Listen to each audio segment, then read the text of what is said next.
All right, I have started recording. Hello, everyone. We are now actually officially ready to start. Um, we are continuing from Name of the Wind by Patrick Ross. I have not switched to being a PNG tuber. It's comfier for what we're doing tonight. I have a model as well. It's not on this stream, but Pixels, if you show up tomorrow at 2 p.m. Eastern Time to my Twitch channel, I will be streaming Gunbound with Gagio. And you will see me in my normal 3D model. So yeah, I use kind of both depending on what I'm doing. Repair streams, reading stuff, all of this, I like using. So, catching up where we were, we met the innkeeper Coat, the regulars at the bar. I'm gonna make a new 3D model. Hell yeah. So the regulars at the bar came in. One of them found what they thought was a demon. They found out was a being called a Scrael, like a weird giant spider thingy with no eyes or face and just a stone-like body with razor-like legs.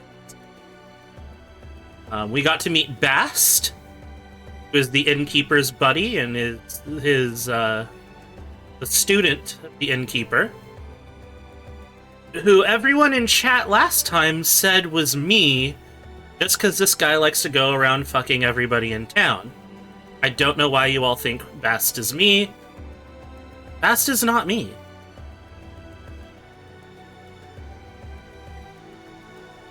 What is that lol, Pixels? What do you mean that's... Ever beating the Bast delegations. Even Grave, no. Oh no. Everyone thinks you're a fuckboy? Alright.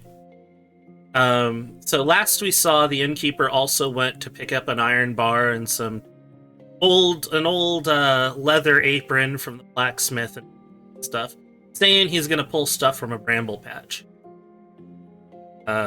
Also, had a busy night at the inn.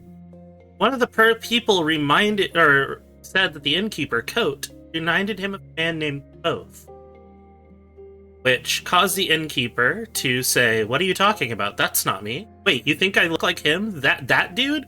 That super famous dude? Oh, I mean, I always thought so, but..." Then he faked an injury, went upstairs, and told Bast to drug the guy, that someone figured out who he is.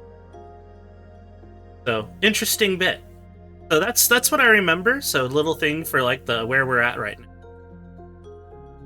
So we'll start with chapter 4. Halfway to Noir. Chronicler walked. Yesterday he had limped, but today there was no part of his feet that didn't hurt, so limping did no good. He had searched for horses in Abbotsford and Ranish, offering outrageous prices for broken down animals. Small towns like these, people don't have horses to spare, especially not with Harvest Fest approaching. Despite a hard day walking, still on the road when night fell, making the rutted dirt road a stumbling, half-seen shapes. After 2 hours of fumbling through the dark, Chronicler saw a light flicker and abandoned any thought of making it to Noir that night, deciding a farmstead's hospitality would be enough. He left the road, blundering through the trees towards the light, but the fire was farther away than he had thought, and larger. It wasn't lamplight from a house or even sparks from a campfire. It was a bonfire roaring in the ruins of an old, little more than 2 crumbling stone walls. Huddled into the corner of those 2 walls was a man.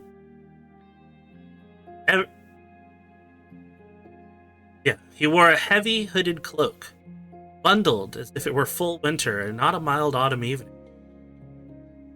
Chronicler's hopes rose at the sight of a small fire, with a pot hanging.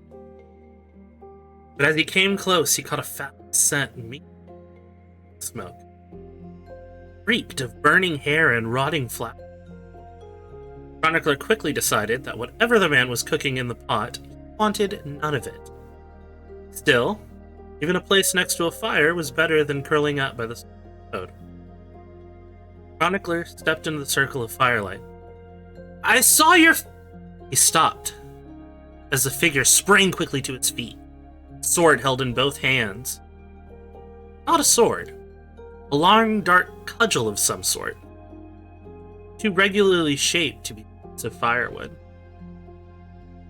Chronicler stopped dead in his tracks. I was just looking for a place to sleep, he said quickly, and unconsciously clutching at the circle of iron that hung. I don't want any trouble. I'll leave you to your dinner. Took a step backward. Figure relaxed. Cudgel dropped to grate metallically against a stone. Hard body of God, what are you doing out here at this time of night? I was headed to Noir, and I saw your fire. Followed a strange fire in the woods at night. The hooded figure shook his head. Might as well come here, motioned Chronicler closer. The scribe saw he was wearing thick leather gloves. Well, anyway, had bad luck your whole life? Been saving it all up for tonight. I don't know who you're waiting for, Chronicler said, taking a step backward. But I'm sure you'd rather do it alone. Shut up and listen, the man said sharply. I don't know how much time we have. He looked down and rubbed his face. God, never know how much to tell you. You don't believe me, think I'm crazy. If you do believe me, you'll panic when worse than useless. Looking back up, he saw Chronicler. Get over here, damn you. If you go back out there, you're as good as dead. Chronicler glanced over his shoulder into the dark of the... Why? What's out there? The man gave a short, bitter laugh and shook his head in exasperation. Honestly? Ran his hand absent-mindedly through his hair, brushing his hood back in the process. Firelight, his hair was impossibly red. His eyes a shocking, vibrant green. Looked at Chronicler, sizing him up. Demons, said. It's in the shape of a spider. Chronicler relaxed. There's no such thing as demon. From his tone, it was obvious he'd said the same thing many, many times before. Redhead man gave an incredulous laugh. Well, I guess we can all go home then. He flashed a manic grin at Chronicler. Listen, I'm guessing you're an educated man. I respect that. And for the most part, you're right. His expression went serious. Here and now, tonight, you're wrong. Wrong as wrong can be. You don't want to be on that side of the fire when you figure that out. Flat certainty of the man's voice sent a chill down her back. Feeling more than slightly foolish, he stepped delicately around to the other side of the bonfire. The man sized him up quickly. I don't suppose you have any weapons? Chronicler shook his head. Doesn't really. Sword wouldn't do. Handed Chronicler a heavy piece of firewood. Probably won't be able to hit one, but it's worth a try. They're fast. One of them gets on you, just fall down, try to land on it, crush it with your body, get a hold of one, throw it into the fire. Drew the hood over his head, speaking quickly. If you have any extra clothes, put them on. If you have a blanket, you wrap. He stopped suddenly and looked out across the circle of firelight. Get your back against the wall, he said abruptly, bringing his iron cudgel up with both hands. Chronicler looked past the fire. Something dark was in the trees. It came into light, moving slow across the ground, black shapes, many-legged and large as cartwheels. One, quicker than the rest, rushed into the firelight without hesitation, moving in the disturbing, sinuous speed of a scuttling insect. Before Chronicler could raise his piece of firewood, the thing skirted sideways around the bonfire and sprang at him. Quick as a cricket, Chronicler threw up his hands just as the black thing struck his face and chest. His cold, hard legs scrambled for hold as he... His cold, hard legs scrambled for... Felt bright stripes of pain across the back of his arm. Staggering away, the scribe felt his heel snag on the rough ground. He began to topple over backwards, arms wildly. As he fell, Chronicler caught one last glimpse of the circle of firelight. More of the black things were scuttling out of the dark, their feeding words.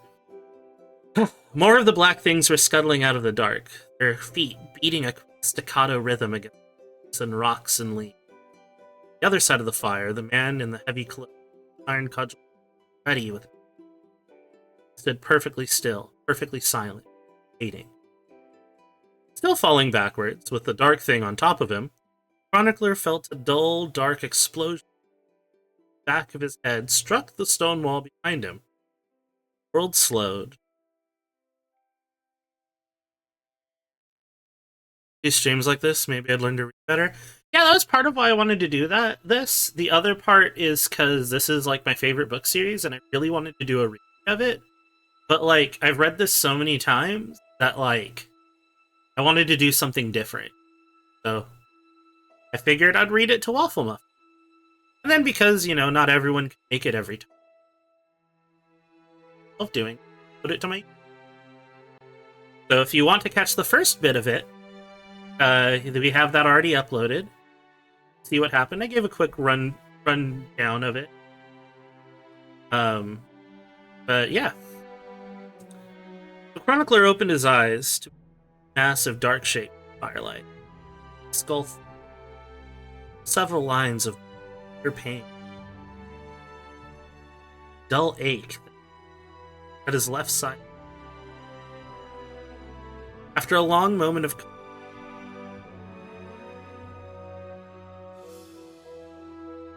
the bundled man sat nearby, no longer wearing his gloves, body unloosed. Other than that, he seemed unscathed. His hood was up, hiding his face. And asked curiously, "That's good. Never be too sure with a head." Hood tilted a bit. "Talk. Where you are." "Yeah," Chronicler said thickly.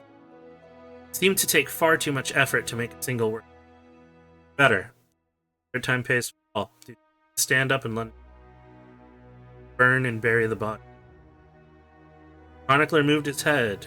Suddenly, what had happened? "Might have broken a couple of," the man said. "One of them was all over. Didn't have a lot of. Sorry, for whatever that's worth. Already stitched up the cuts on your arms." "They're gone?" Hood nodded once. Squirrel don't retreat, like wasps from a hive, attacking until. Horrified look spread over Chronicler's face. "There's a hive of those things? Dear God, no. There were just these 5. Still, we have to burn and bury them just to be sure. Already cut the wood we'll need, Ash and Rowan." Chronicler gave a laugh. Sounded slightly hysterical. Just like the children's song. "Let me tell you what to do. Drag a pit that's 10 by 2. Ash and Elm and Rowan too." "Yes, indeed," the bundled man said dryly. He's surprised at the sort of thing songs. While I don't think the entire 10, but while I don't think we need to hire 10, couldn't refuse a little help. Trailed off. Chronicler moved his hand back of his head gingerly. Looked at his fingers, surprised that they weren't covered in blood. "I think I'm fine," he said as he cautiously looked at himself. Sitting position. "Is there any..." His eyes flickered, falling bonelessly backward. His head struck the ground, bounced once, and came to a rest tilted. Goat sat patiently a few long moments. The unconscious man. There was no movement other than his chest slowly rising and falling. Poor Chronicler. Yeah, no, like, did you save up? Have you always been this unlucky, or did you save it all up for tonight? Such a good. When there was no movement other than the chest slowly rising and falling, he came stiffly to his feet. Chronicler sighed. Goat lifted one eyelid, the other, and grunted at what, seeming particularly. Suppose there's any chance of you waking? He asked without my voice. Captain. Chance that drop of blood spotted, followed quickly by another. Coat straightened up so he was no longer leaning over the very well. His hands were covered in blood. Sorry. Absently. He gave a deep sigh and pushed back his hood. Red hair was matted down against him. Half his face was smeared with. Slowly, he began to peel away the tattered remains. Underneath was another blacksmith's apron, wildly scored with that as well, revealing a plain gray shirt of homespun. Both his shoulders and his arm were dark and wet. Coat fingered the buttons of his shirt for a moment, decided against removing it. Climbing gingerly to his feet, picked up the spade and slowly, painfully, began to dig. Yeah, so that's what the Scrael do. They're fun.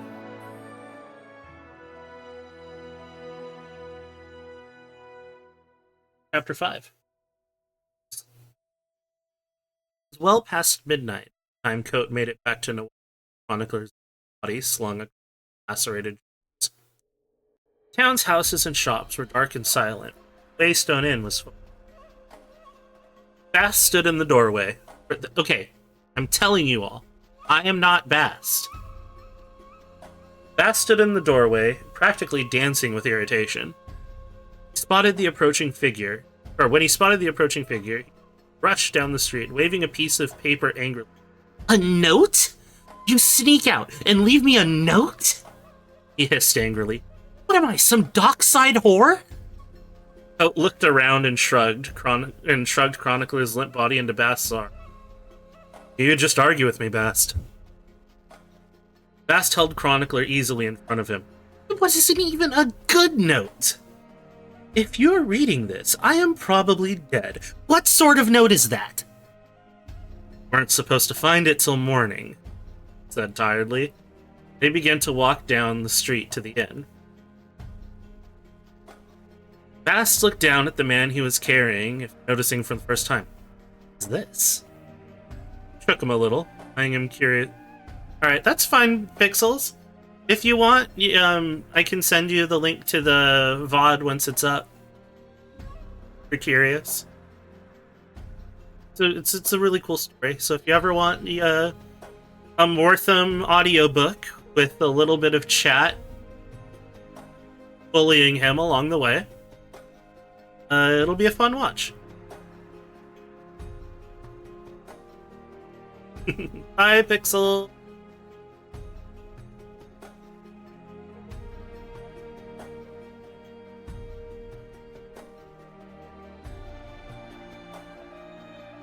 There we go. Who's this? Shook him a little, eyeing him curiously before slinging it shoulder length. Sack. Some unlucky sod who happened to be on the road. Possibly. Don't shake him too much. His head might be. So what the hell did you sneak off for anyway? Bast demanded as he entered the inn. If you're gonna leave a note, it should at least tell me what. Bast's eyes widened and saw a Coat in the light of the inn. Pale and streaked with. Go ahead and worry if you want, he said dryly. It's every bit as bad as it looks. You went hunting for them, didn't you? Bast hissed. His eyes widened. You kept a piece of the one Carter killed. I can't believe you. You lied to me! To me! Coat sighed as he trudged up the stairs. Upset by the lie or the fact you didn't catch me at it. He began to climb. Bast sputtered. Upset that you thought you couldn't trust me. They let their conversation lapse as they opened one of the many empty rooms on the second floor. Undressed Chronicler tucked him snugly into bed. Coat left the man's satchel and travel sack on the floor. Bye. Closing the door to the room behind him, Coat said, Trust you, Bast, but I wanted you safe. would have helped, Reshi. Bast's tone was injured. Oh, I would have. Still help, said his. Sat heavily. Some stitching done. Myself, but. Nonsense, Reshi. Tote made a gesture to the. My supplies are down in the basement. I sniffed disdainfully. I will use my own needles, thank you. Good, honest bone. Your nasty, jagged iron things. Stabbing you like slivers of hate. Shivered. Stream and stone. It's frightening how primitive you people. Bast bustled out of the room. Door opened behind. Coat slowly removed his shirt, grimacing and sucking his breath through his tugged against the wound. His face went stoic again when Bast came back into the basin of water and began. Dried blood washed away a wild scoring straight cuts. They gaped readily against the innkeeper's fair skin, or redly against the innkeeper's skin, as if he had been slashed with a barber's razor of blur. There were perhaps a dozen cuts in all, most of the tops of his shoulder. It started on the top of his head and ran down his scalp to behind his ear. Thought you weren't supposed to bleed, she said, bloodless and all. If everything you hear in stories lie to you. Well, you aren't nearly as bad off as I Bast said. What? Though by all rights, you should have lost a piece of your ear. They wounded that attacked Carter? I could see. How many were there? 5. 5? Bast said aghast. How many did the other fellow kill? Distracted one of them. Said generously. And Palin Reshi, Bast said, shaking his head as he threaded a bone needle, something thinner and finer than. You should be dead. You should be dead twice. Coat shrugged. Not the first time I should be dead, Bast. I'm a fair hand at avoiding it. Bast bent to his work. This will sting a bit. Reshi. See how you stay alive this long. Coat shrugged again and closed his eyes. Neither do I, Bast. Said, his voice tired. Hours later, the door to his room. Bast appeared inside. Slow. Young man slowly sighed the color. Touched his forehead. Bast drew a chair beside the bed. After a moment, he reached out and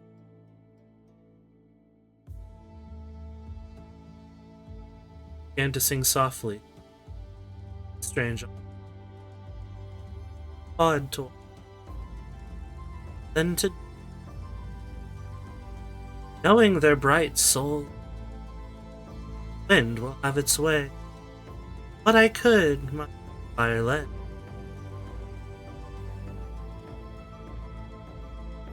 Bast's voice faded and sat in motion, watching the rise and fall, silent, long hours.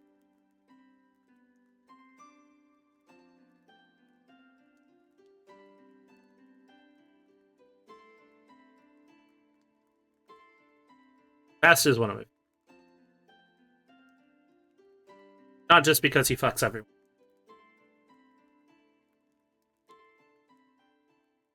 I'm not Bast. So how are we how are we, chat? Still got grave sorrow and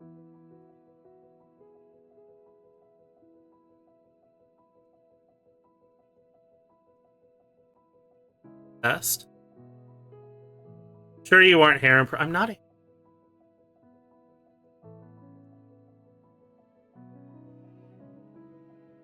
Brave, I know you're sick at the moment and you feel soon. Sorry you got the sick. Take 500 pills. Maybe not that much, but you... medicine would...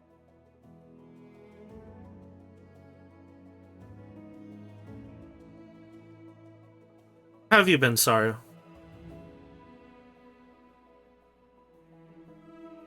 Take this moment, breath, and some of my here.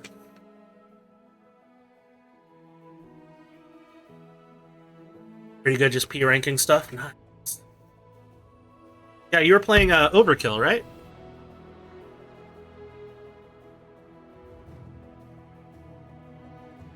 Ultra Kill, that's what it's called. Yeah, that game looks fun. I don't have it, but it looks fun.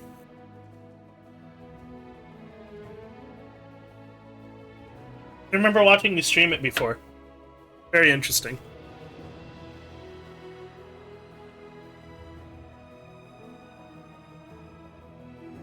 Like one level before I can fight the secret boss of Act 2. Hell yeah.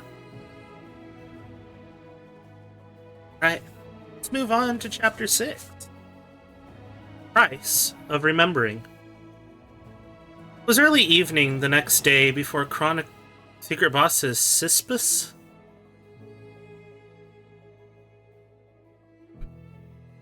It was early evening the next day before Chronicler came down the stairs to Stone Inn.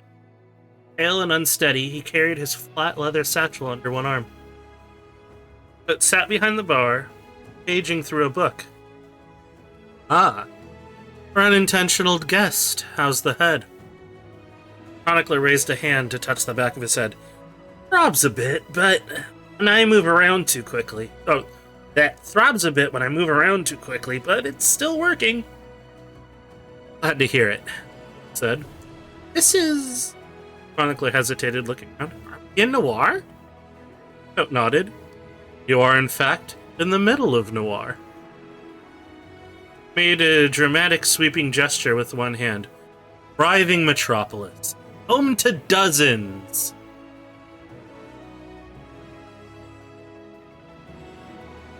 Did you catch the joke? Did you catch the joke of the town name?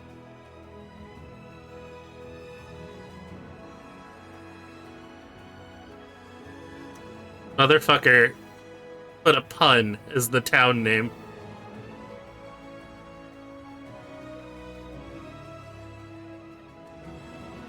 That's the sarcasm. But before that, we have the pun.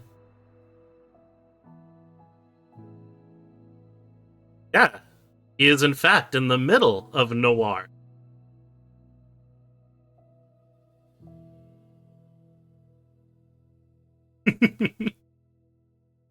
I am ashamed of myself that I didn't catch that until my second read. Chronicler stared at the red-haired man behind the bar.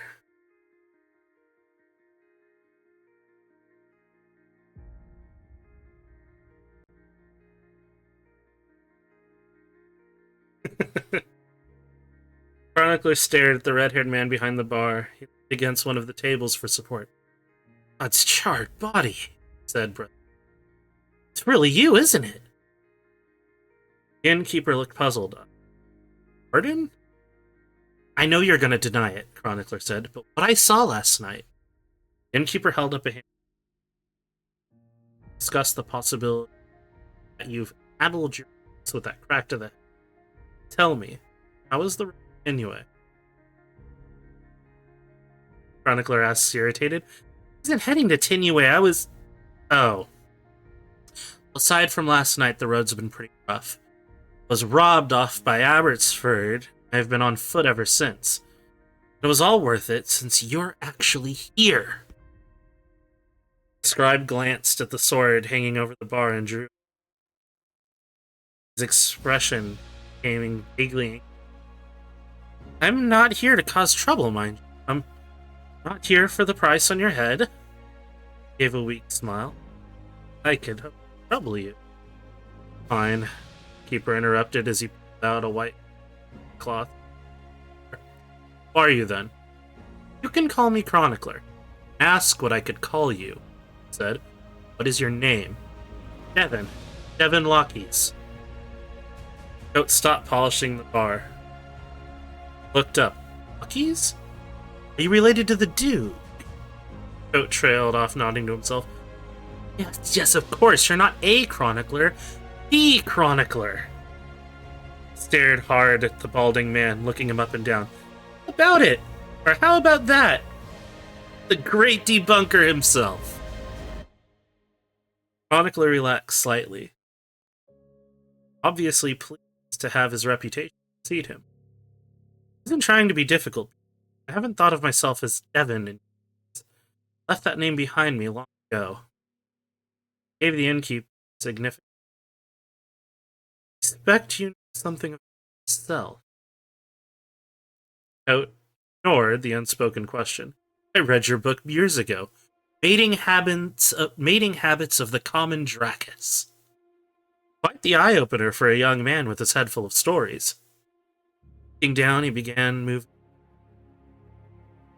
I'll admit, I was disappointed to learn that dragons didn't exist. That's a hard lesson for a boy to learn. Chronicler smiled. Honestly, I was a little disappointed myself. I went looking for a legend. Honestly, I was a little disappointed myself. I went looking for a legend. Found a lizard. Fascinating lizard. These are just the same. Now you're here, Goat said. Have you come to prove that I don't exist?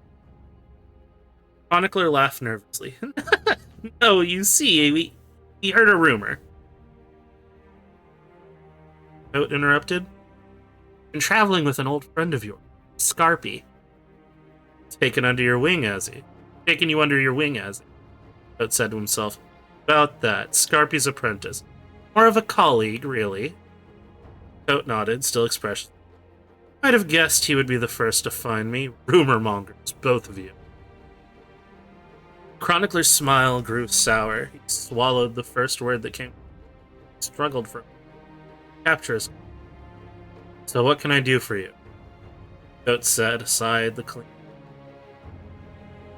smile. Something to room for the night?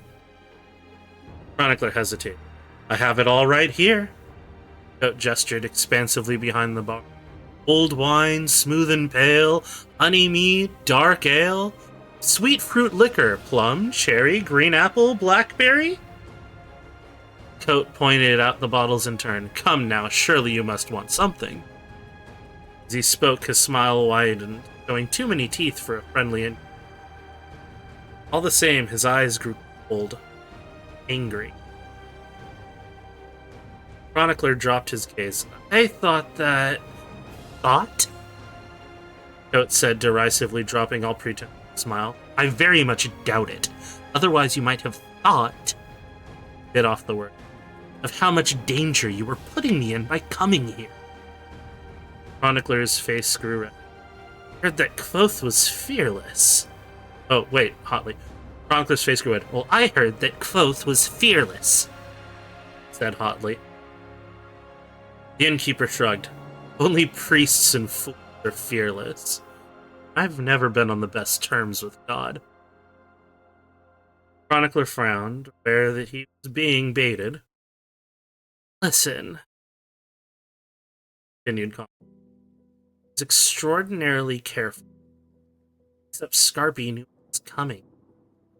Continued to expect to actually find you. Imagine my relief, Goat said sarcastically.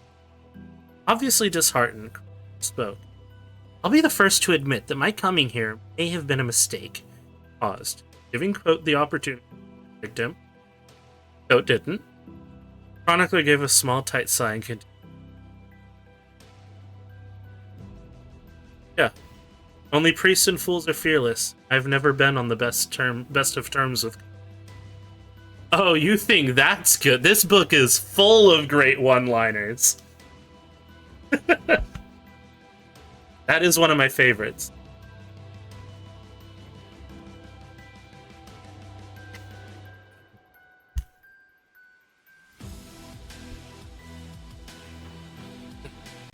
Coach shook his head.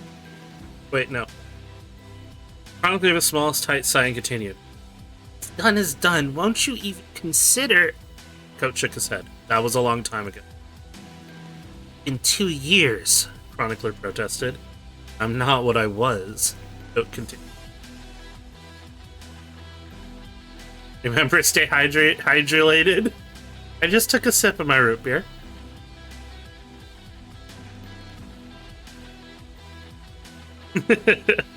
What was that exactly? Both. Said simply, refusing to be drawn into any further into it. Now I am Coat. And my... That means the beer is 3 shrims and private room costs copper. He began polishing the bar again with fierce intensity. As you said, done is done. Stories will take care of themselves. But...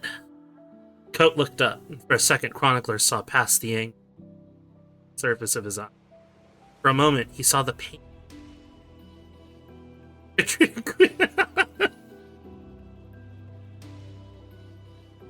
Sorry for being quiet, fighting for my life. No. Grave, just relax. I know, just relax and enjoy the story, Grave. Coat looked up, and for a second Chronicler saw past the anger on the surface of it. For a moment, he saw the pain underneath, raw and bloody. The wound too. Coat looked away, and only could you possibly? It's worth the price of removal. Thinks you're dead. You don't get it, do you? Coat shook his head, struck between in exasperation. That's the whole point. People don't look for you when you're dead. Old enemies don't try to settle scores. People don't come asking you for stories. He said acidly. Chronicler refused to back down. Other people say you're a myth. I am a myth, Coat said easily, making an extravagant gesture. A very special kind of myth that creates itself. Best lies about me are the ones I told. They say you never existed, Chronicler corrected Jen. Coat shrugged nonchalant, face fading, perceptible amount. Sensing weakness, Chronicler continued. Some stories paint red-handed killer. I'm that too. Coat turned to polish the counter behind. Shrugged again. Not as easily as killed men, as it were more than men. Every one of them deserved it. Chronicler shook his head, slowly. Stories are saying assassin, hero. Both the Arcane and Kvothe Kingkiller. 2 very different men.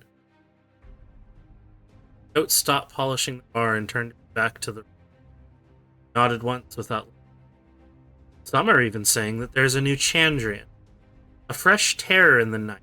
Air as red as the spill. Important people. Coat said as he was trying to convince himself. His voice was weary and despairing without. Chronicler gave a small laugh. Certain for now. But you of all people. That's how thin the line is between truth and a killing lie. History and an entered. Eric Kvothe imitator? I don't know. No, are you talking between Kvothe the Arcane and Kvothe Kingkiller? No, but it's saying that there are 2 legends. There's legends of Kvothe the Arcane and Kvothe Kingkiller. And he's saying a lot of people are saying that he wasn't this former hero, that he's nothing but a murderer. But what Chronicler's doing is telling him that reputation is dying.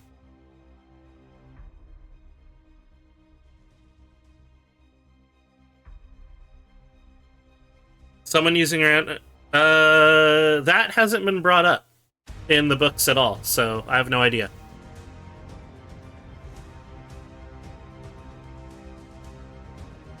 I think Chronicler's talking about all the old legends of Kvothe.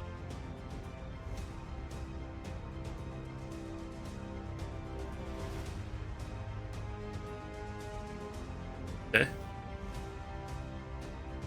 Certainly for now, but you of all people should realize how thin the line is between truth and a compelling lie, between history and an entertaining story.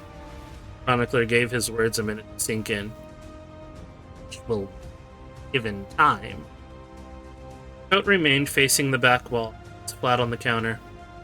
His head was bowed slightly, as if a great weight had settled on him. Not speak. Chronicler took a very eager step forward, sensing victory. Some say there's a woman. What do they know? Coat's voice cut like a saw through bone. What do they know about what happened? What do they know about what happened? He spoke so softly, the chronicler... Oh, softly. What do they know? Coat's voice cut like a saw through bone. Do they know? He spoke so softly that chronicler had breath to hear. They say she... Chronicler's words stuck in his suddenly dry throat as the room grew unnaturally. Coat stood with his back to the room. Stillness in his body, terrible silence, clenched to between his teeth. His right hand tangled white cloth, made a slow fist. His right hand tangled in a clean white cloth, made a slow fist. 8 inches away, a bottle shattered. The smell of strawberries filled the air alongside the sound of splintering glass. Small noise inside so great a stillness. It was enough. Enough to break the silence into small, sharp slivers. Chronicler felt himself go cold. Realized what a dangerous game. So this is the difference between telling a story. Got numb. Fear. Coat turned. He asked softly. Chronicler's breath stopped when he saw Coat's face. The placid innkeeper's expression was like a shattered mask. Underneath, Coat's expression was eyes half in this world, half elsewhere. Chronicler found himself thinking of a story here. One of many. The story of how Kvothe had gone looking for his heart's desire. Had to trick a demon to get it. Once it rested in his hands, he was forced to fight an angel to keep it. Leave it, Chronicler found himself thinking. Or it was just a story. Now I can believe. This is the face of a man who was killed. Any of them know about me? Coat demanded, numb anger in his voice. What can they know about any of this? Made a short, fierce gesture that seemed to take in everything. The broken bottle, the bar, the world.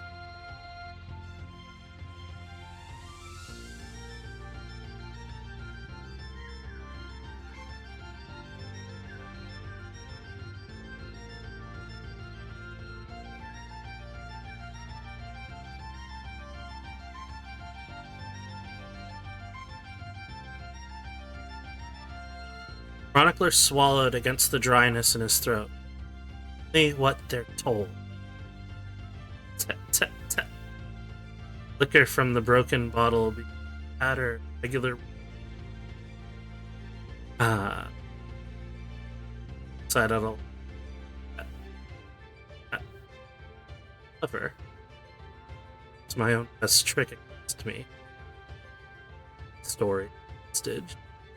I would tell the truth. Nothing but the truth. It's harder than the truth. Sickly smile. For a long moment, tapping against the floor, silence at bay.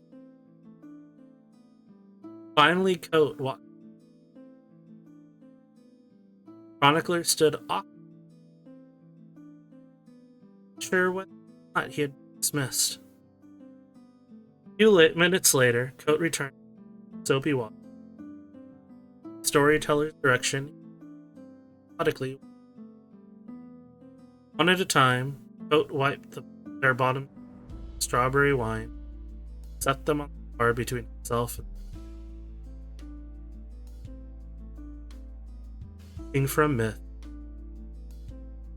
said with a heard the story. Radiating relief, Chronicler satchel down. Surprised at the slight got wind of you a while back. Just a whisper.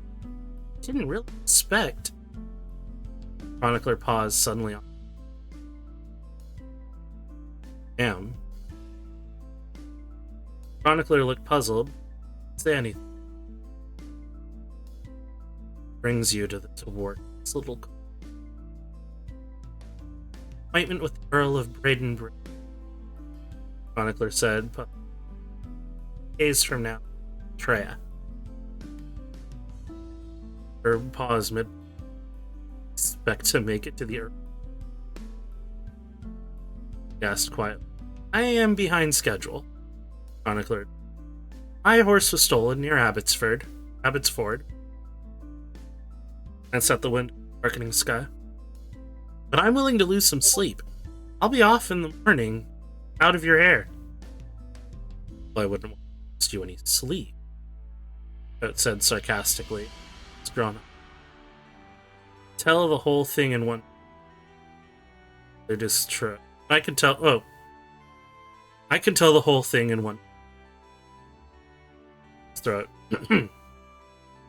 I trooped, traveled, loved, lost, trusted, and was betrayed. Write that down and burn it for all the good. Take it that way, Chronicler said quickly. Take the whole night if you'd like. A few hours in the morning as well. How gracious, Coat snapped. You'll have me tell my story in an evening? With no time to collect myself, no time to prepare. Mouth made a thin line. No.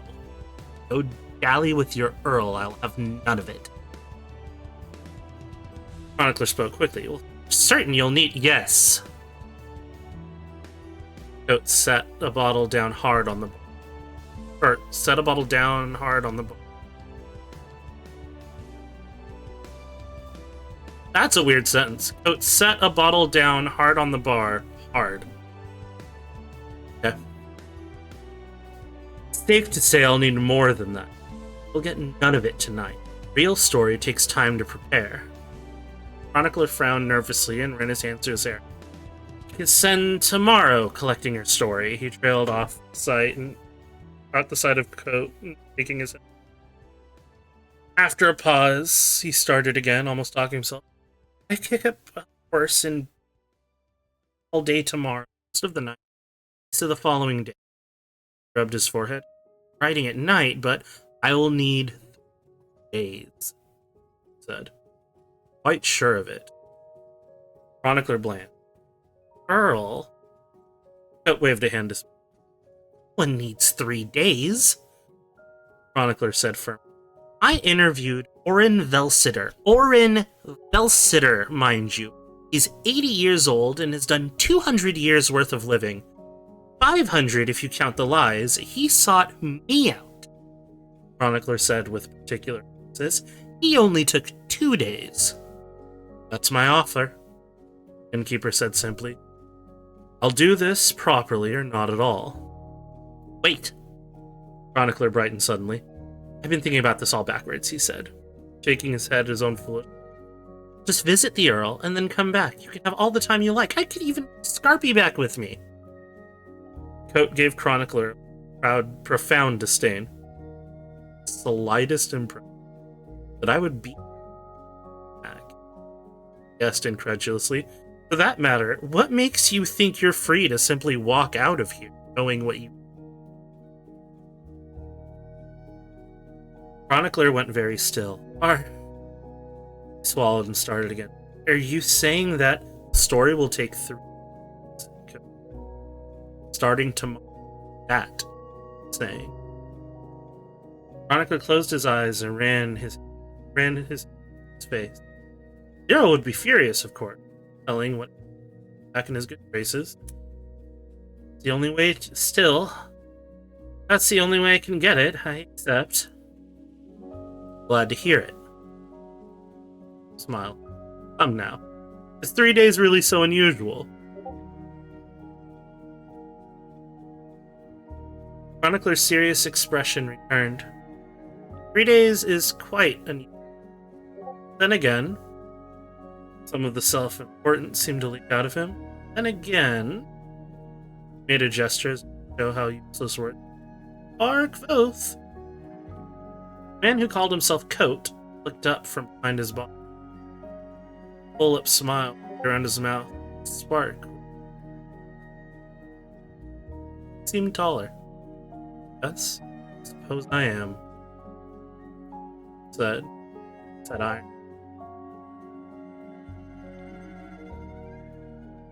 So now we know, going into, what these books are about. Remember, this is a trilogy. Something to drink real quick. And each book is each day of his story.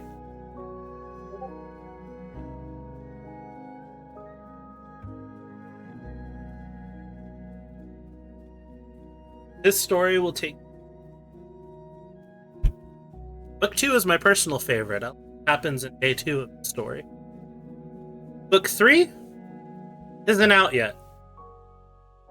And no one knows when it will be out, because it's been over a decade.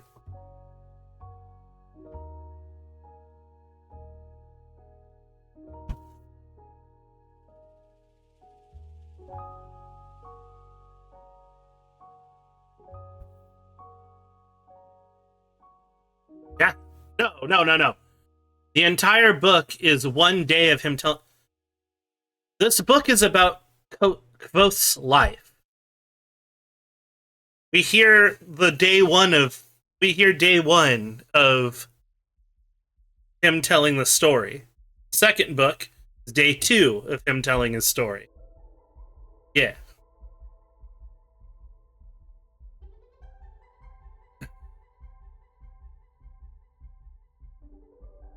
Got 9.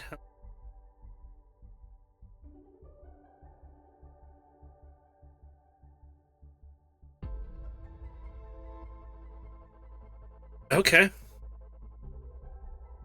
Let me get through 7, and then we'll decide if you want to start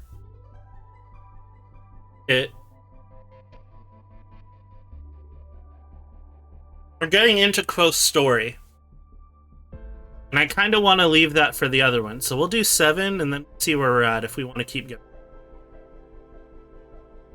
Chapter 7. Of Beginning and the Names of Things. Sunlight poured into the waystone. It was cool. It was a cool, fresh light, fitted for beginning. Brushed past the miller as he set his water wheel turning for the day. Lit the forge of the smith. No, it lit the forge the smith was rekindling after 4 days of... Touched draft horses hitched to wagons, sickle blades glittering sharp, ready at the beginning of an autumn day. Inside the waystone, the light fell across Chronicler's face. Touched a beginning there. Blank page, waiting at the first words of a story. Light flowed across the bar, scattering 1,000 tiny rainbow beginnings. Colored bottles. Climbed the wall toward the sword, as if searching for the final beginning. When the light touched the sword, there were no beginnings to be seen. In fact, the light of the sword was a dull, burnished, ages old. Looking at it, Chronicler remembered that it was the beginning of the day. It was also late autumn and growing colder. The sword shone, knowledge that dawn was a small beginning compared to the ending of a season. Here. Chronicler pulled away from the sword, aware that Kvothe said something. Beg your pardon? How do people normally go about writing their stories? He said. Chronicler shrugged. Most simply tell me what they remember. Later I record events in the proper order. Necessary piece. Clarify, simplify, that sort of thing. I don't think... Chronicler gave him a shy smile. Storytellers are always different.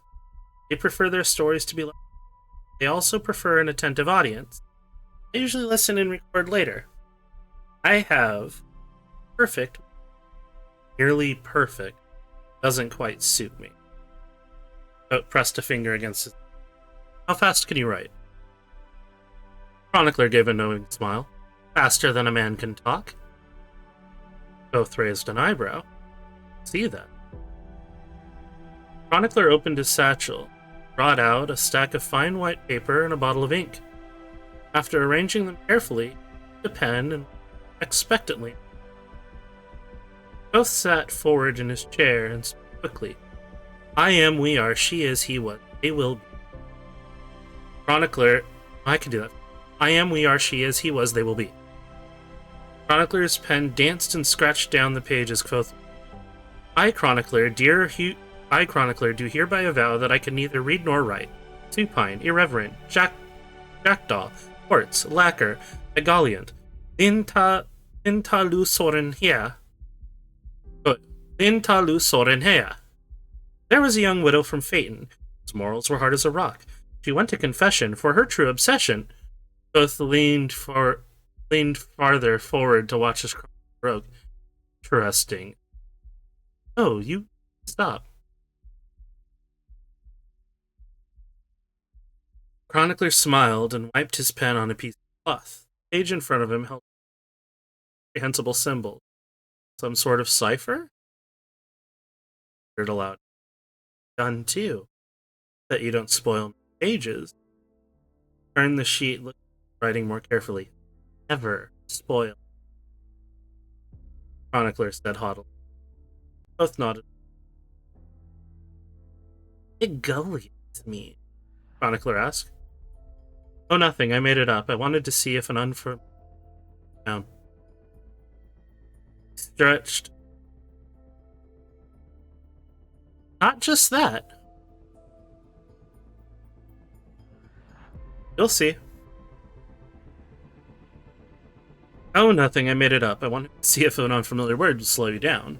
Stretched and very closer. As soon as you show me how to read this, we can begin. Chronicler looked out.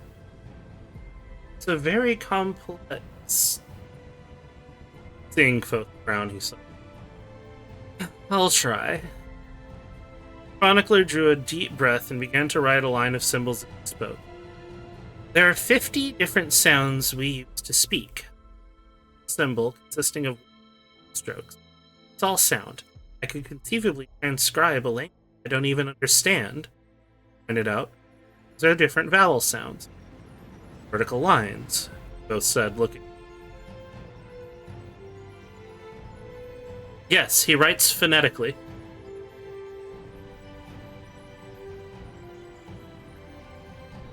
So he writes the sounds he hears, not the words. So he could theoretically write anything, any sound he hears, and Chronicler paused, thrown off his stride. Well, yes. The consonants would be horizontal then. They would combine like this. Taking a pen, both made a few marks of his own on the page. Clever. You wouldn't need more than 2 or 3 for a word. Chronicler watched quietly. Both didn't notice his attention on the paper. This is am. This must be sounds. Motion to characters chronicler. A, Make these. Nodded to himself. Code is smart. Show me the consonants. Chronicler penned them down numbly, reciting the sounds as he wrote. After a moment, both took the himself, asking the dumbfounded Chronicler to correct him if he made a mistake. Chronicler watched and listened as Quoth completed the list. From beginning to end, the whole process took about 15 minutes. He made no mistake. Wonderfully efficient system, Quoth said appreciatively. Very logical. Did you design it yourself? Chronicler took a long moment before he spoke, staring at the rows of characters, page, and finally, disregarding Koth's question, Chronicler asked, "Did you really learn Tema in a day?" Koth gave a faint smile and looked down at the table. That's an old story. I've forgotten. It took a day and a half, actually. A day and a half with no sleep. Why do you ask? I heard about it at the university. I'd never believed it. Looked down at the page, his cipher, both sneezed. Both looked puzzled. What? You learned the whole language? No, of course not. Both said rather testily. Only a portion of it. A large portion, to be sure, but I don't believe you can ever learn all of anything, let alone a language. Both rubbed his hands together. Now, are you ready? Chronicler shook his head as if to clear it, set out a new sheet of paper, and nodded. Both held up a hand to keep Chronicler from writing and spoke. I've never told this story before. Doubt I'll tell it again. Both leaned forward in his chair. Before we begin, you must remember I am of the true. You were telling stories before Kaliptena was burned, or there were books to write in, or there was music to play. The first fire kindled through. We're there spinning stories in the circle. It's flickering. Both nodded to the scribe. I know your reputation as a great collector of stories and events. Both sides became hard as flint, sharp as broken glass. That said, do not presume to change a word of what you say. I seem to wander off. I seem to stray. Remember that true stories seldom take the straightest way. Chronicler nodded solemnly. Yep. My phone was telling me I've been reading too much. Chronicler nodded solemnly, trying to imagine a mind that could break apart his cipher in the space of an hour. A mind that could learn a language in a day. Both gave a gentle smile, as if fixing it in memory. Chronicler dipped his pen and down his folded. Then speak.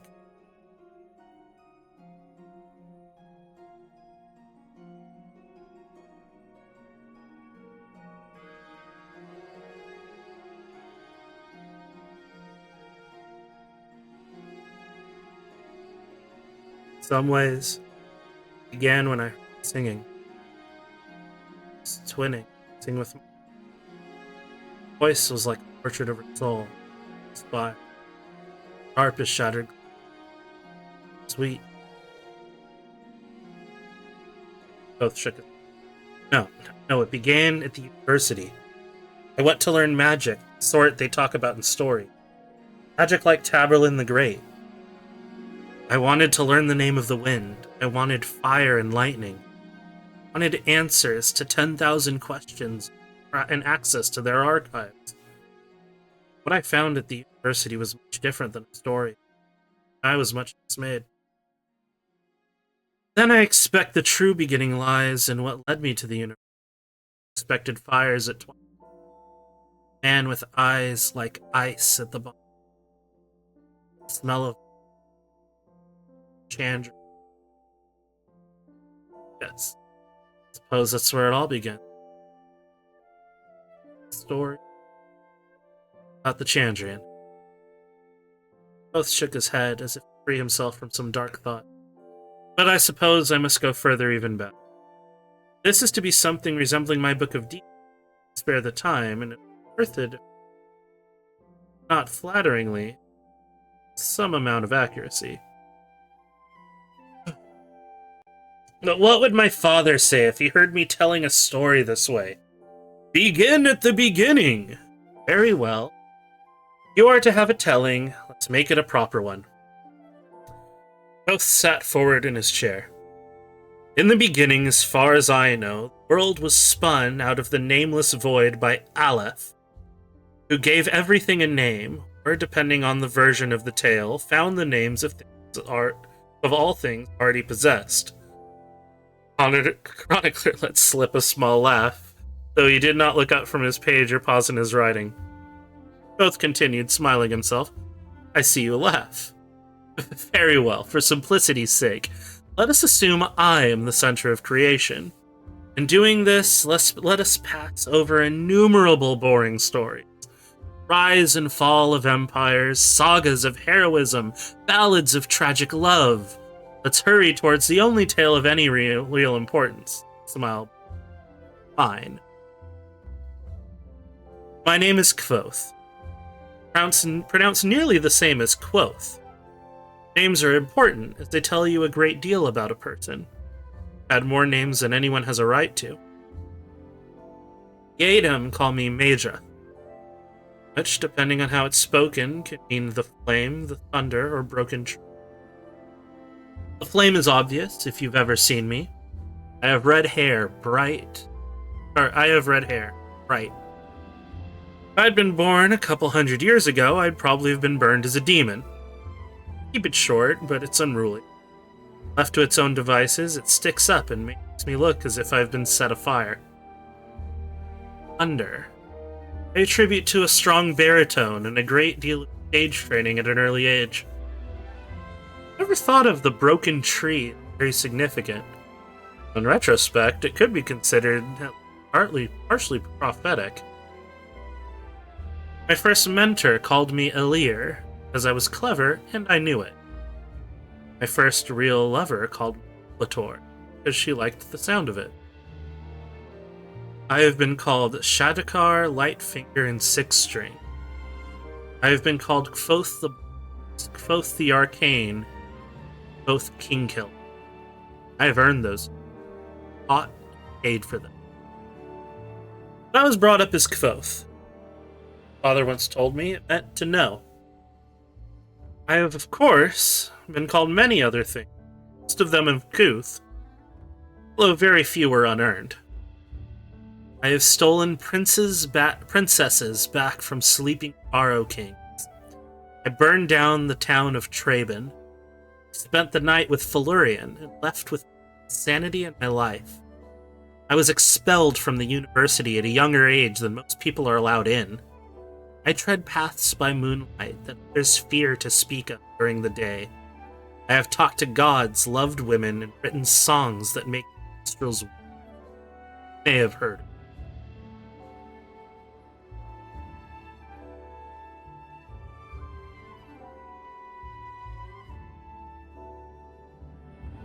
What are we thinking so far?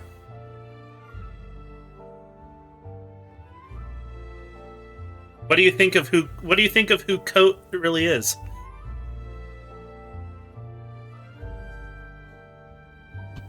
Pretty good, hell yeah. He's a cool guy?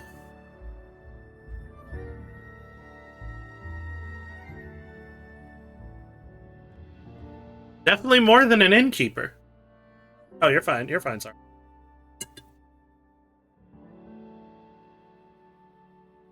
Yeah, I can keep going. Oh, this is a long one.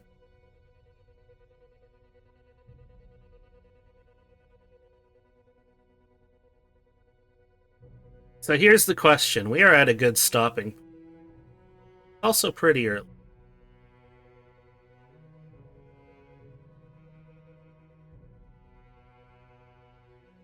This is where the story really begins. This is where everything before it, I would say, is a prologue, but the story already had a prologue. So chapter 8 is where our true story begins. Part of me is wondering if I should save that for next time. That'll be too... I'm gonna let y'all decide. 3 of us here. Grave, you're resting. Saru. What do you think? Do you want me to start the story? Ben, what about you?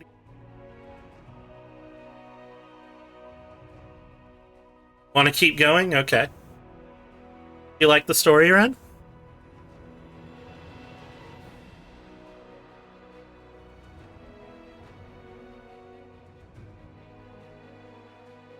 You do? Hell yeah. Chapter 8. Thieves, Heretics. This story is to be something resembling my book of deeds. We must begin at the beginning, the heart of who I truly am. To do this, you must remember that before I was anything else, I was one of the Adepts.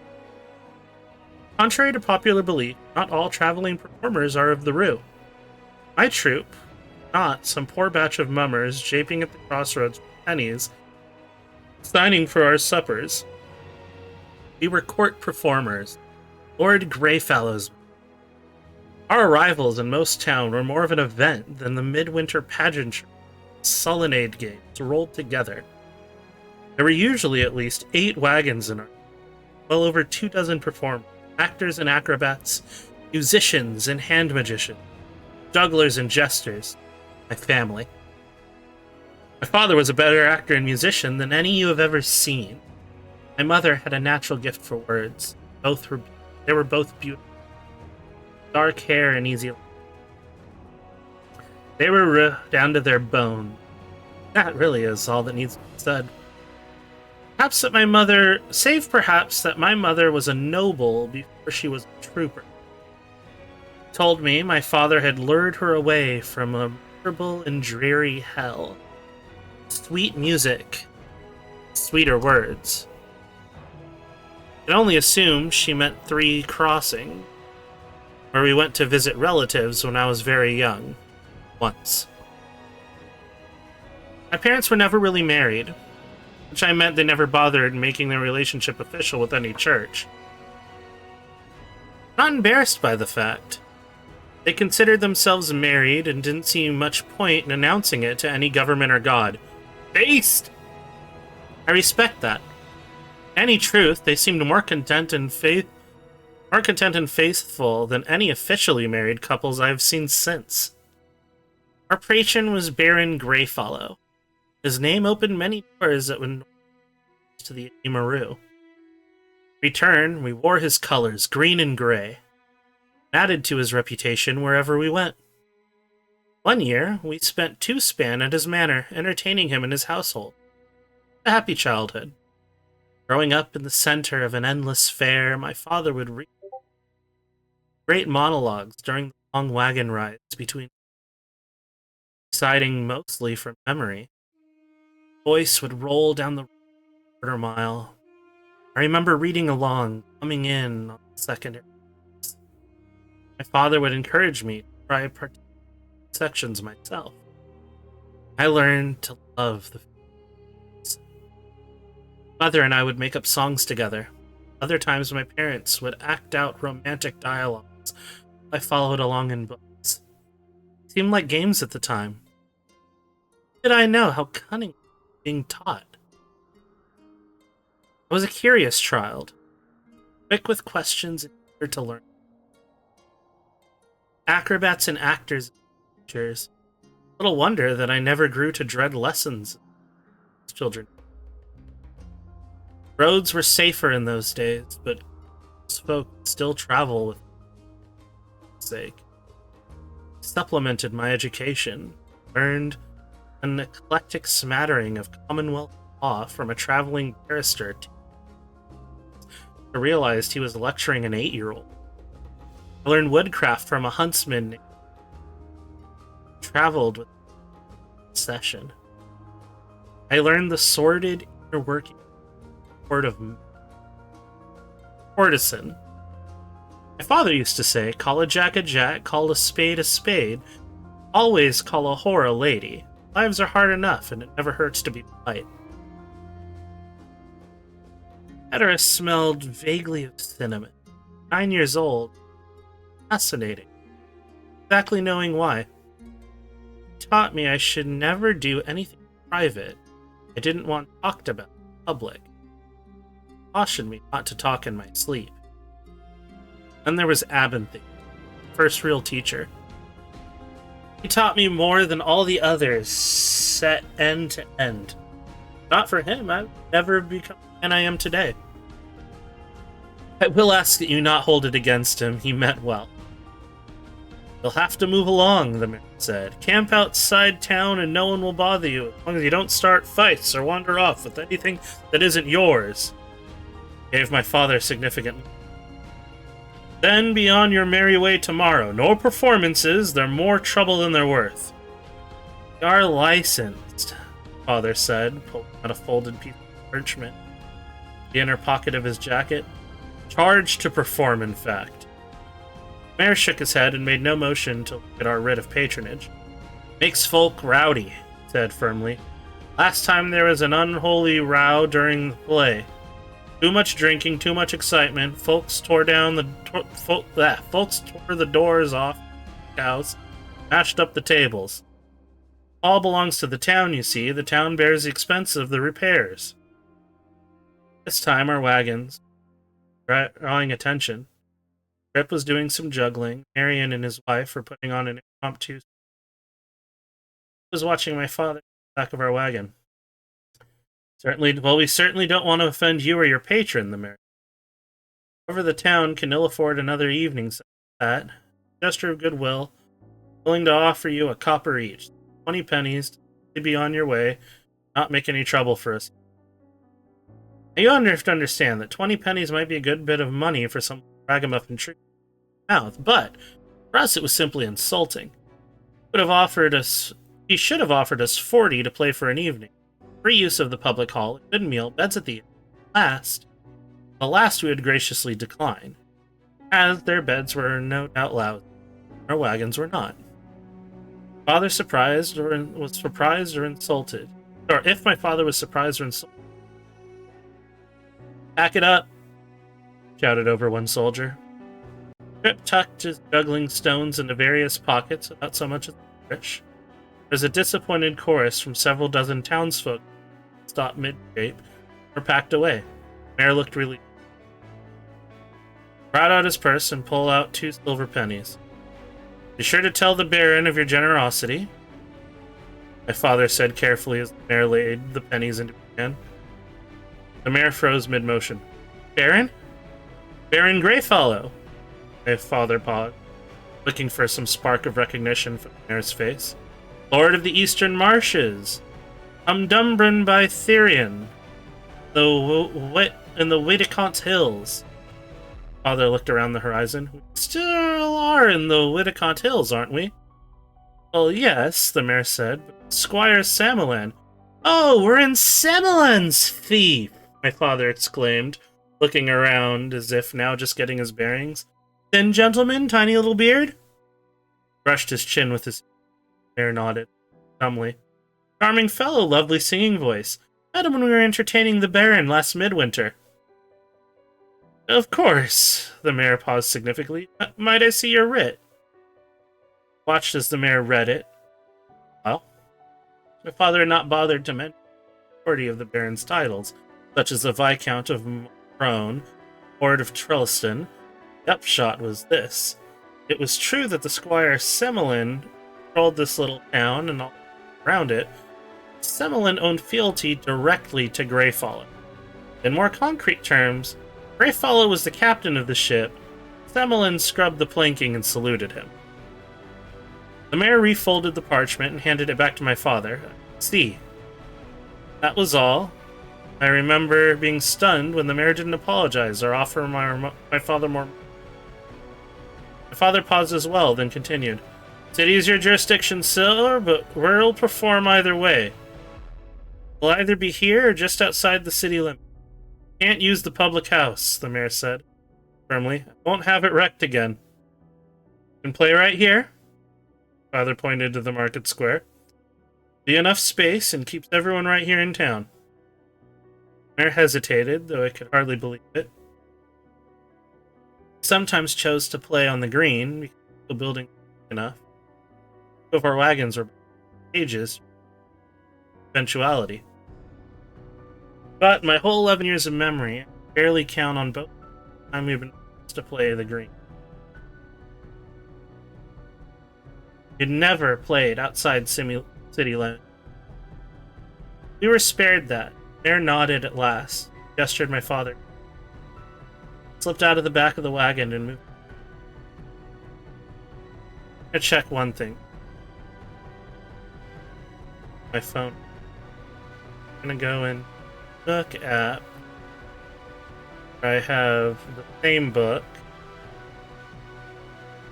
but just not in the page thing that I have. Go to chapter.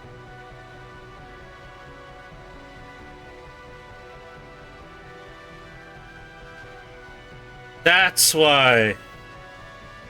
Okay, that little dot thing. There was a break in the chapter. That's why it felt like it jumped weird. Okay.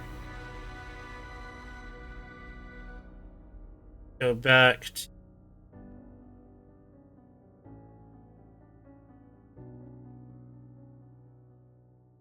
Cool.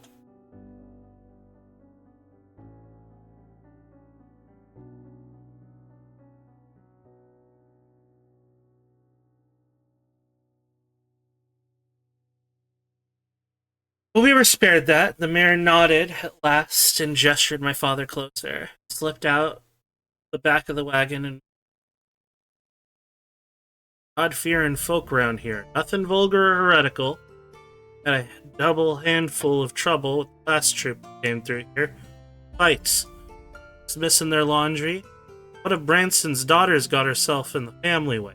I was outraged. Waited for my father to show the mayor the sharp side of his tongue and explain the difference.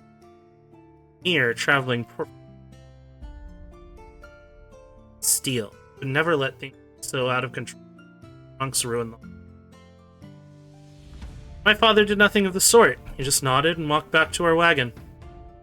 Gestured and Trip started juggling again. Puppets reemerged from their cases.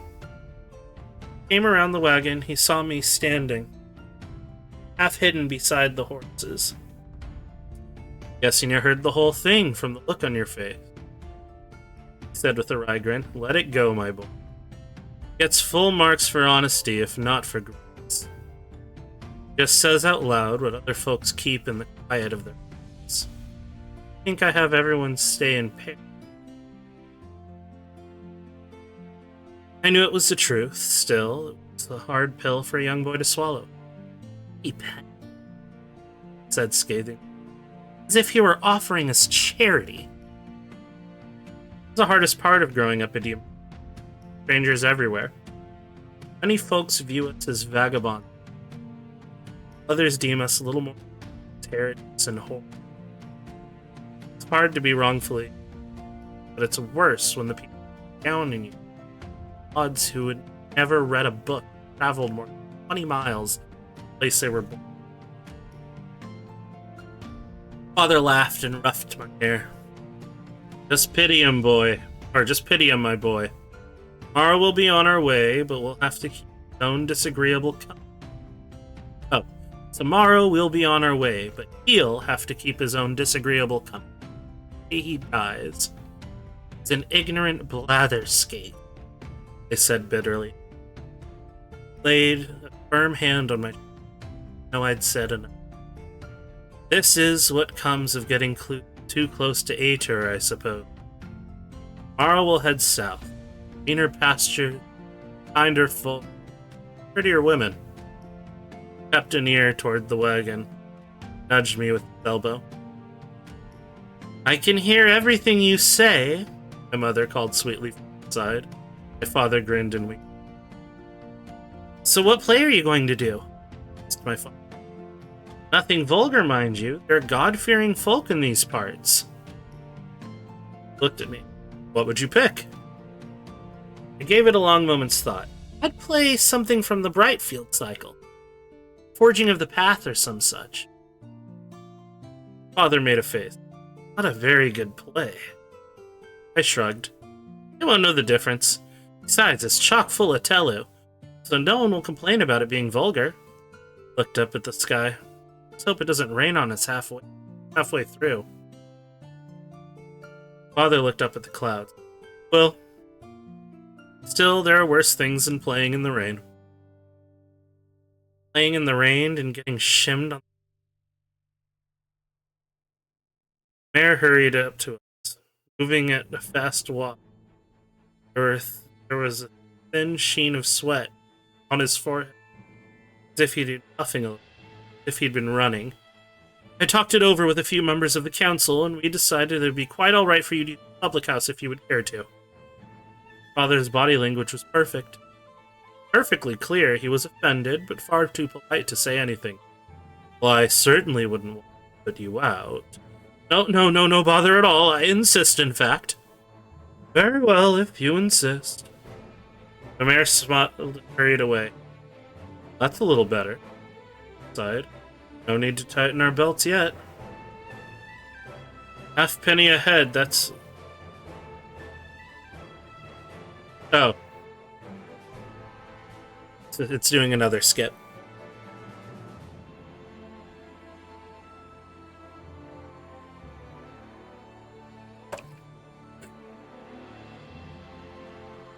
Halfpenny a head, that's right. Anyone without a head gets in free. Thank you, sir. Trip was working the door, making sure everyone paid to see the play. Halfpenny a head, though by the rosy glow in your lady's cheeks, I should be charging you for a head and a half. Not that it's any of my business, mind you. Trip had the quickest tongue of anyone in the troop. Been the best man for the job. Yep, halfpenny a head, anyone without a head gets in free.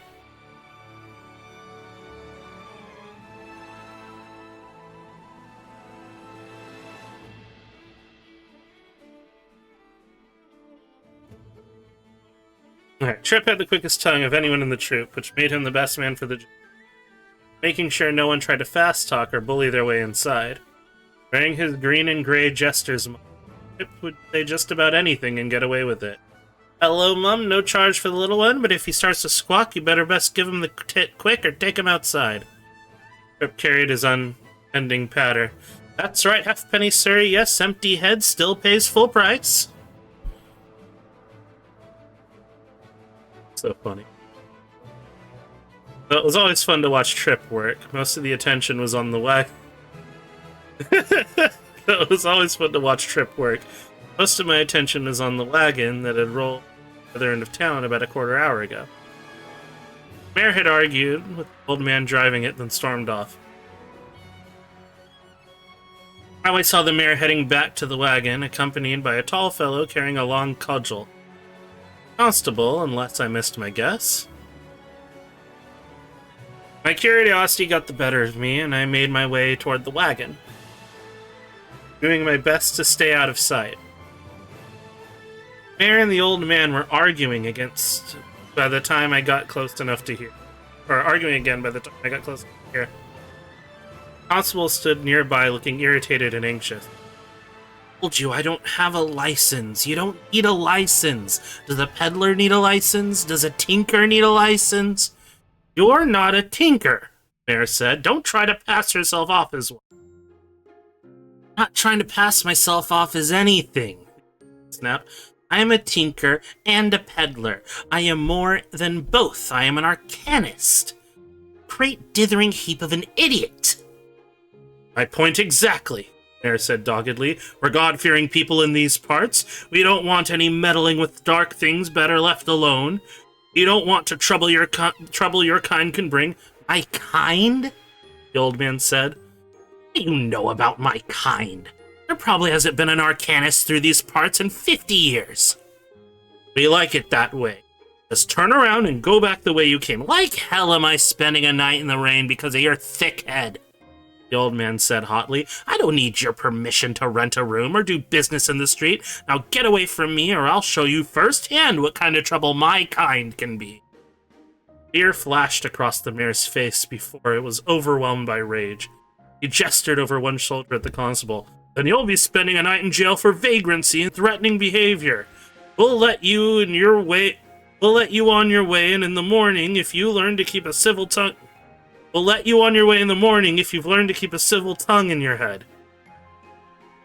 Constable advanced on the wagon, his cudgel cautiously aside. The old man stood his ground and raised one hand. Deep red light welled up from the front corners of his wagon. That's far enough, he said ominously. Things could get ugly otherwise. After a moment's surprise, I realized the strange light came from a pair of sympathy lamps the old man had mounted to his wagon. I'd seen one before in Lord Greyfellow's library. They're brighter than gaslight, steadier than candles or lamps. They lasted nearly forever. They were also terribly expensive. I was willing to bet that no one in this little town had ever heard of them, let alone seen one. The constable stopped in his tracks when the lights began to swell. And nothing else seemed to happen, instead as John kept walking towards the wagon. The old man's expression grew anxious. Now, hold on a minute, he said as the red light from the wagon started to fade. We don't want... Shut your clapper, you old shitfire, the constable said. He snatched the Arcanist's arm as if he were sticking Zan into an oven. Then, when nothing happened, he smiled and grew more confident. Don't think I won't knock you a good one to keep you from working any more of your devilry. Well done, Tom, Mayor said, radiating relief. Bring him along and we'll send someone back for the wagon. The constable grinned and twisted the old man's arm. The Arcanist bent at the waist and gasped a short, painful breath. From where I hid, I saw the Arcanist's face change from anxious to pain to angry all in a second. I saw his mouth move. A furious gust of wind came out of nowhere, as if a storm had suddenly burst with no warning. The wind struck the old man's wagon and it tipped onto two wheels before slamming back down onto four. The constable staggered and fell as if he had been struck by the hand of God. Even where I hid, nearly 30 feet away, the wind was so strong I was forced to take a step forward. I had been pushed roughly from behind. Be gone! The old man shouted angrily. Trouble me no longer. I will set fire to your blood. I will fill you with fear like ice and iron. There was something familiar about his words, but I couldn't put my finger on it. The mayor and the constable turned tail and ran, their eyes white and wild as startled horses. The wind faded as quickly as it had come. The whole sudden burst couldn't have lasted more than 5 seconds. As most of the townsfolk were gathered around the public house, I doubted anyone had seen it except for me, the mayor, and the constable. And the old man's donkeys, who stood placidly in their harness, utterly unperturbed. Leave this...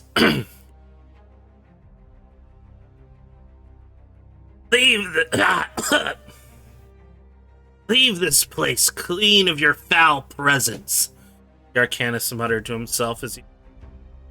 By the power of my name, I command it to be so. I finally realized why his worm seemed so familiar. He was quoting lines from the exorcism scene in Daonica. Not many folk knew that play. The old man turned back to his wagon and began to extemporize. I'll turn you into butter on a summer's day. I'll turn you into a poet with the soul of a priest. I'll fill you with lemon custard and push you out a window. Spat. Bastards. Yo, homie called a cop a bastard. Hey, cab, bro. All cops are bad. His irritation seemed to leave him. He heaved a great weary sigh.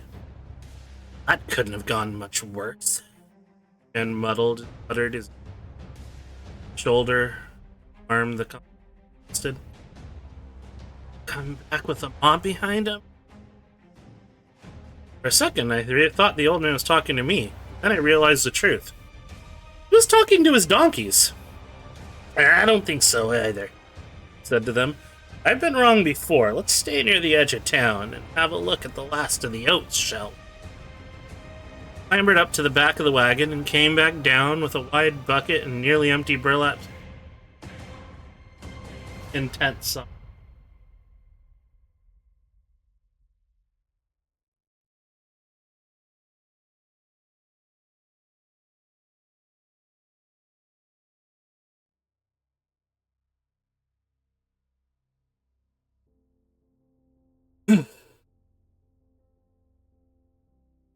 Clambered into the back of the wagon and came down with a wide bucket, nearly empty burlap sack into the... Seemed disheartened by the results. A handful for himself. Don't give me that look, he said to them. Short rations all around, besides, you can graze. He petted one donkey while he ate his handful of stopping occasionally to spit out a husk. It struck me as very sad, this old man. talk to, donkey. It's hard for us, Maru, but at least we had each other and had no. Wandered too far from civilization, boy. Folk that need me don't trust me. That trust me can't afford me. The old man peered into his purse. Got a penny and a half, so our options are limited. Gonna be wet tonight or hungry tomorrow. Not gonna do any business, so it's probably be one or the other. Slunk around the edge of the building until I could see what was written on the side of the old wagon. It read, Abinthy, Arcanist Extraordinary. Scribe, dowser, chemist, dentist, rare goods, all ailments tended. Lost items found, anything mended, no periscopes, potions, and no malefaction.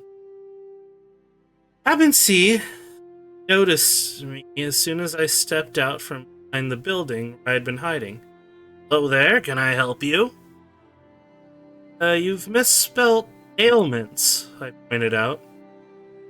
Surprise. That's a joke, actually. I brew a bit. Oh, ale, I said, nodding. I get it. I brought my hand out of my pocket. You sell me anything for a penny? Seemed struck between amusement and curiosity. What are you looking for? I'd like some Lucilium. You had performed fairy in the fair a dozen times in the last. It filled my young mind with intrigue and assassination. Are you expecting someone to poison you? Said someone taken aback. Not really, but it seems that if you wait around until you know you need an antidote, then it's probably too late to pick one up. Suppose I could sell you a penny's worth, he said. That'd be about a dose for a person your size, but it's dangerous stuff in its own right. It only cures certain poisons. You can hurt yourself if you take it at the wrong time. Oh, he said. I know that. It was touted as an infallible cure-all. Abinthy tapped his lips thoughtfully. Answer me a question in the meantime. Nodded. Whose troop is that? In a way it's mine, I said. But in another way it's my father's because he runs the show and points which way the wagons go. But it's Brian Greyfellow's too, because he's our patron. We're Lord Greyfellow's men. The old man gave an amused Oh, I've heard of you. Good troop, good reputation. I nodded, not seeing any point in false modesty. You think your father'd be interested in taking on any help, he said. I don't claim to be much of an actor, but I'm handy to have around. I can make you face paint and rouge that aren't full of lead and mercury and arsenic. I can do lights too, quick, clean, bright, different colors if you want them. Have to think too hard about it. Candles were expensive and vulnerable to drafts. Torches were dirty and dangerous. Everyone in troop learned that dangers of cosmetics at an early age. It's hard to become old, seasoned trooper when you painted poison on yourself every third day and end up raving mad by the time you're 25. I may have overstepped myself a little, I said as I weird song.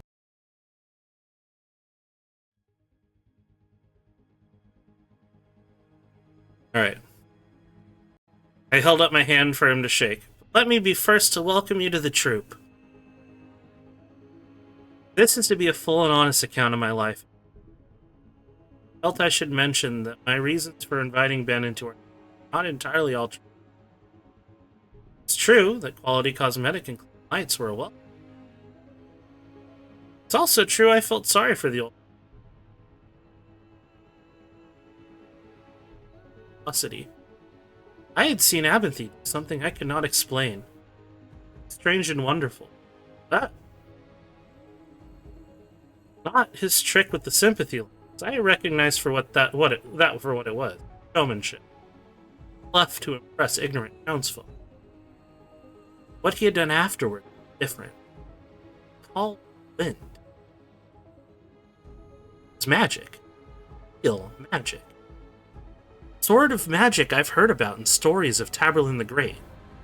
Sort of magic I hadn't believed since I was 6. Now I didn't know what to believe. I invited him to our troop, hoping to find answers to my questions. If I didn't know it at the time, looking for the name of the...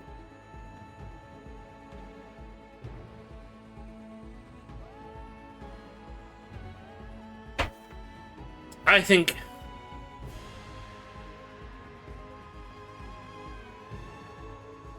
that was pretty good.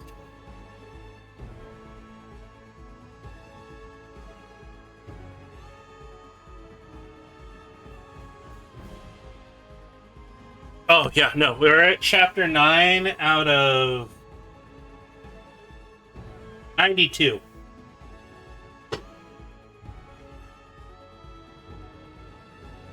So we'll be here a while. We got 92 chapters. This book. This big book.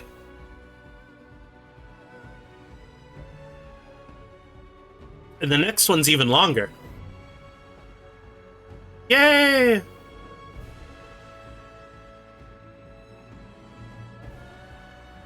Alright. Grave is so cute. So real.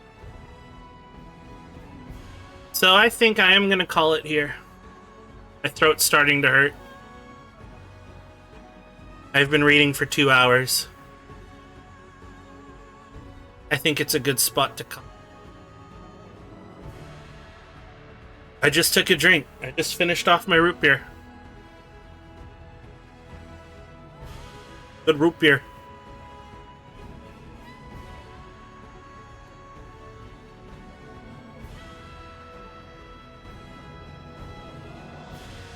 Some actual water too, though. I'll do that after this.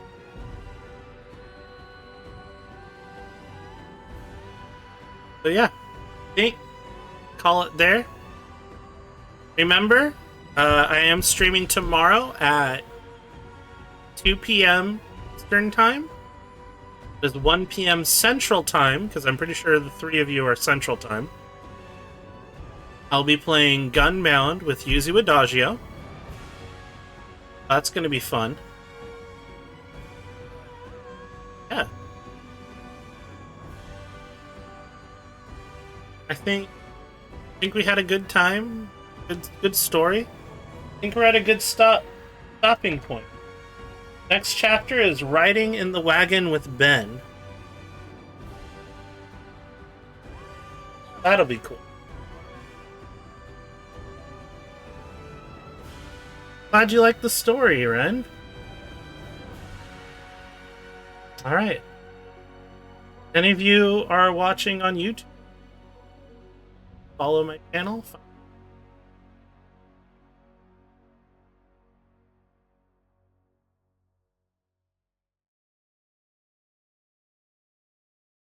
Alright.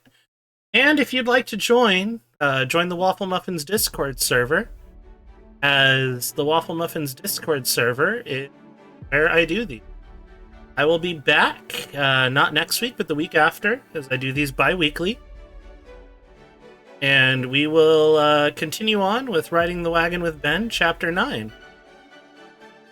It'll be a lot of fun. Nice. Y'all have a good